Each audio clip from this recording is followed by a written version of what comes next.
You know, life here is good. I don't like me like it's not good because people here know each other. You know, we have like social life here. The problem is economic, the occupation, and the bad situation. Like the economic is so bad, the work so bad, hard to find work.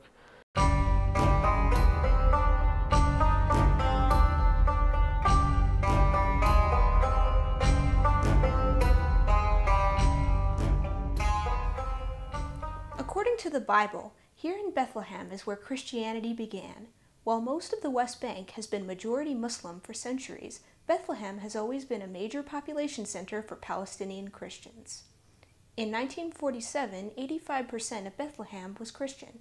Today, it's less than 1/3. If you go talk to my next door neighbor, he is 86 years old and had 8 children.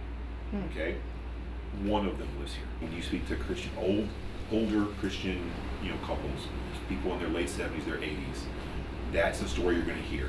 We had X number of children, 7, 8, typically large families for the older generation, and one of them stays. Typically, one child stays to take care of mom and dad, and to inherit family properties and take care of those, and all of the rest of the kids leave if they can. Hussam is an Orthodox Christian from Bethlehem about to leave to join his wife in the United States. She found work in Ramallah, and every day she wake up like at 6 a.m.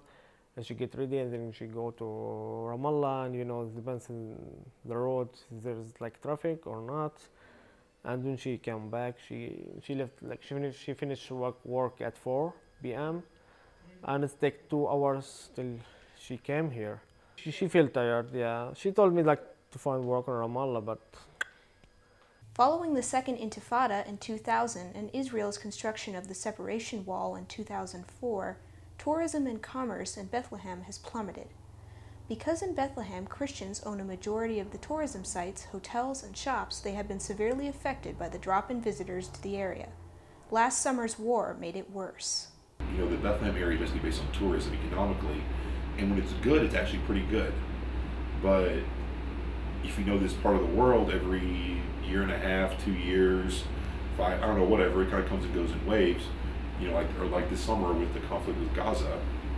Well, then all of a sudden, because people, you don't take a vacation where people are shooting rockets, and so all of a sudden, thousands upon thousands of tourists that were going to come, maybe hundreds of thousands, cancel, and all that hotel money, all of that, and it's not just hotels and tourist spots; it's all the adjunct stuff, because then those people, high-employed people who spend money at grocery stores, who this, who that, whatever, and the whole economy of the area just constricts. So we are all controlled here inside, and our life is limited, and there's no jobs. So our children are not employees. They are looking forward to find a way how to get out from here. But as parents, we are trying to convince them to stay, because we are almost losing the Christianity here, because all the Christians are leaving. The reason the Christians have just, in my opinion, been more successful leaving than the Muslims. I don't think it's the Christians want to leave anymore. It's just I think they've been better at it.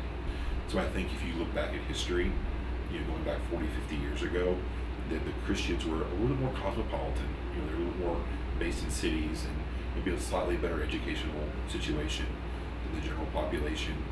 With no peace talks on the horizon, the future for Palestinians remains uncertain, and more Christians are making arrangements to leave for the United States, Chile, Argentina, or Jordan.